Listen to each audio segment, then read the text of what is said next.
एक बार की बात है, शंकर नगर में एक मोहन नाम का बिरयानी वाला रहता था। वो बहुत ही स्वादिष्ट और गर्मा गर्म बिरयानी बनाता था। उसकी बिरयानी दूर दूर तक मशहूर थी और उसकी दुकान पर हरदम भीड़ रहा करती थी। एक बार रात में मोहन की दुकान पर, अरे मोहन भैया, क्या बिरयानी बनाते हो यार तुम। मन करता है बिरयानी के साथ साथ थाली भी खा जाऊं। अरे नन्हे भैया, लेट खाओगे तो सुबह दिक्कत होगी टॉयलेट में। आप सिर्फ बिरयानी ही खाओ। नन्हे और मोहन की बात वहीं खड़ी चुड़ैल सुन रही होती है। अच्छा, तो ये भीड़ बिरयानी के लिए है, क्यों ना मैं भी खाऊं बिरयानी जाकर। ऐसा कहकर चुड़ैल रूप बदलकर मोहन की दुकान पर जाती है और बिरयानी खाकर आ जाती है। अरे वाह, सही में बहुत ही बढ़िया और स्वादिष्ट बिरयानी है, मजा ही आ गया। इतना स्वाद तो मुझे तब भी नहीं मिला जब मैं जिंदा थी। ऐसा कहकर चुड़ैल वहाँ से चली जाती है और मोहन भी अपनी दुकान बंद करके अपने घर पर चला जाता है। लेकिन भुक्खड़ चुड़ैल को रात में फिर से बिरयानी खाने का मन कर जाता है। अरे यार, ये बिरयानी खाने का मन फिर से क्यों कर रहा है? क्या करूं? एक काम करती हूँ, उस मोहन नाम के बिरयानी वाले के यहाँ से खाकर आ जाती हूँ। चुड़ैल बिरयानी के लालच में मोहन के घर पर पहुँचती है। वहाँ मोहन और मोहन की पत्नी रज्जो बिरयानी खा रहे होते हैं। वैसे एक बात बोलूं पिंकी के पापा, तुमको मर्द नहीं औरत बनना चाहिए था। क्या मस्त खाना बनाते हो।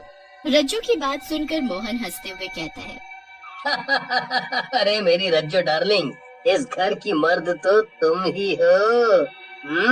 चलो तुम खाओ, मैं जरा बाहर घूम कर आता हूँ। ऐसा कहकर मोहन वहाँ से चला जाता है। चुड़ैल घर के अंदर घुस जाती है और रज्जो के अंदर समा जाती है। रज्जो की आंखें डरावनी और लाल लाल हो जाती है। इस रज्जो के शरीर में रहूंगी तो रोज बिरयानी खाने को मिलेगी, मुझे मजा ही आ जाएगा। फिर चुड़ैल रज्जो के शरीर में घुसकर सारी बिरयानी खा जाती है। उसके बाद तो रज्जो मोहन से हर रोज बिरयानी पकवाती और रोज खाती। रज्जो की बदली हुई आदतें देखकर मोहन को शक होता है और वो रज्जो से पूछता है। अरे रज्जो, तुम पिछले कई दिनों से रोज बिरयानी खा रही हो, तुम्हारा कुछ और खाने का मन नहीं करता? मैं तो बिरयानी खा कर और देख देख कर परेशान हो गया हूँ। मोहन की बात सुनकर रज्जो मोहन से बोलती है, अब तुम बोर हो गए हो तो हम क्या करें? हम खाए भी नहीं अपनी मर्जी का। जब तक मेरा मन है मैं बिरयानी खाऊंगी, समझे? अब जाओ अपना काम करो। रज्जो मोहन को डांट कर वहाँ से चली जाती है।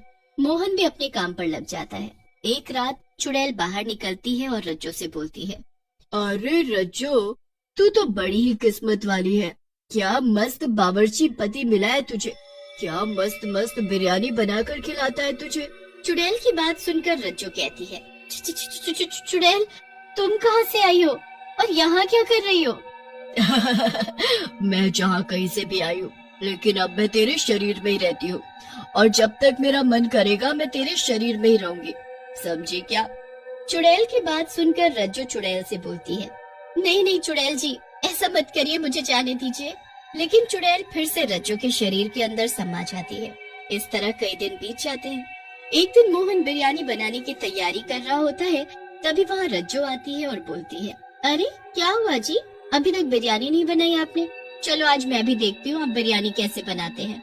रज्जो की बात सुनकर मोहन गुस्से में आ जाता है और बोलता है, ए औरत, ज्यादा मत बोल, खाने को दे रहा हूँ ना, तू सिर्फ खाने का काम कर, ज्यादा दिमाग ना चला, ये मेरा काम है।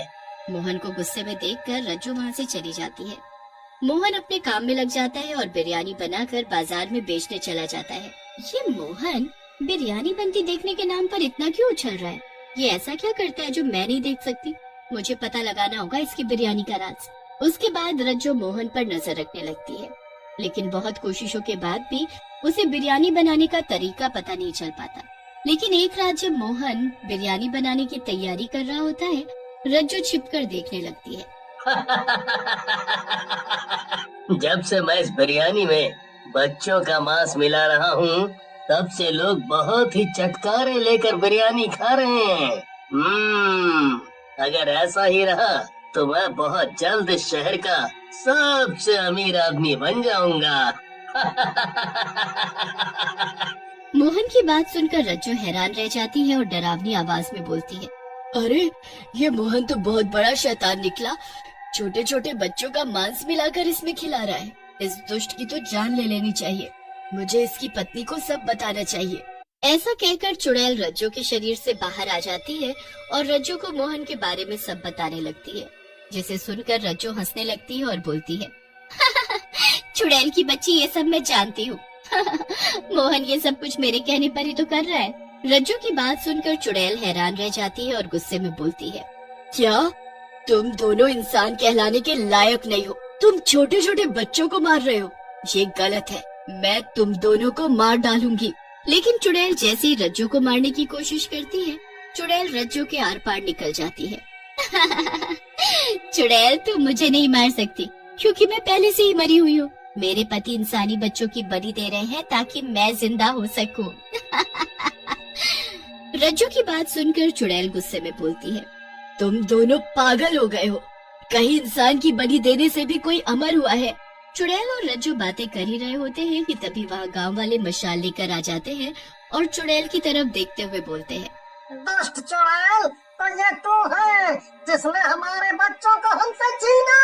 हम तुझे नहीं छोड़ेंगे। गांव वालों की बात सुनकर चुड़ैल बोलती है, नहीं नहीं, मैंने कुछ नहीं किया। ये सब इस मोहन और इसकी मरी हुई पत्नी रज्जो का किया धरा है। तभी वहाँ पर मोहन आ जाता है और बोलता है,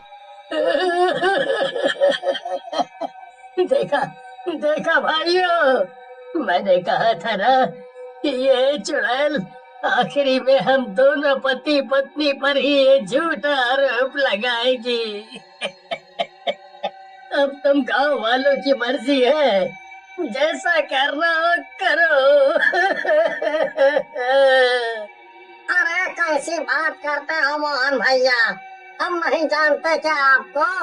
आप कुछ मत बोलो, हमें पता है ये चुड़ैल झूठ बोल रही है। ये सब इसी ने किया है। ऐसा कहकर सारे गांव वाले चुड़ैल पर लाठी और डंडों से हमला कर देते हैं। चुड़ैल वहाँ से किसी तरह जान बचाकर भागती है। चुड़ैल के जाने के बाद गांव वाले भी वहाँ से चले जाते हैं। मोहन रज्जो से कहता है, देखा रज्जो डार्लिंग, मेरी प्लानिंग। अब ये गांव वाले हमेशा उस चुड़ैल को ही बच्चों का कातिल मानेंगे और हम अपना काम करते रहेंगे। मान गए मोहन, तुम्हारा दिमाग तो चाचा चौधरी से भी तेज चलता है। उधर चुड़ैल जंगल में चली जाती है। ये गांव वाले तो मुझे अपना दुश्मन मानकर बैठे हैं, जबकि मैंने कभी किसी इंसान की जान नहीं ली। मैं क्या करूं? चुड़ैल सोच में पड़ी थी। तभी उसे एक साधु बाबा तपस्या में लीन दिखते हैं। ये बाबा बहुत ही पहुंचे हुए लग रहे हैं। क्यों न उनसे इस बारे में बात करूं, शायद यही कोई रास्ता निकाल पाए। फिर चुड़ैल बाबा के उठने के इंतजार में उनके पैरों के पास बैठ जाती है।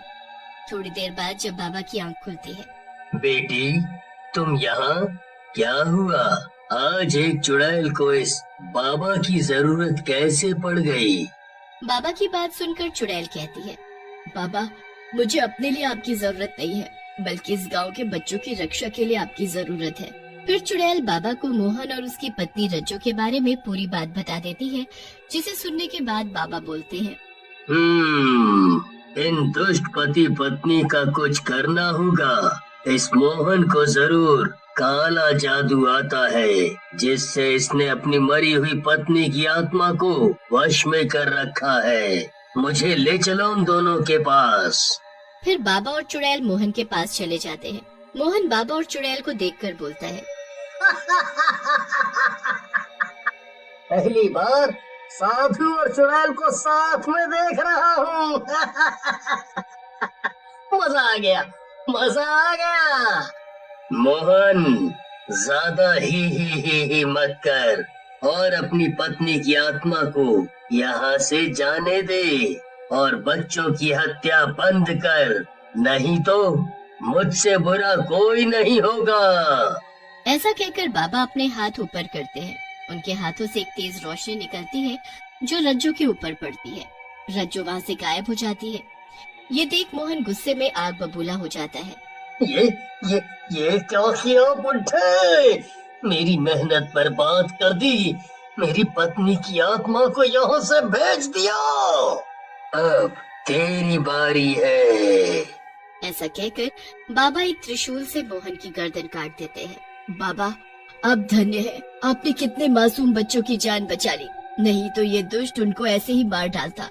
फिर चुड़ैल और बाबा अपने अपने रास्ते पर चले जाते हैं।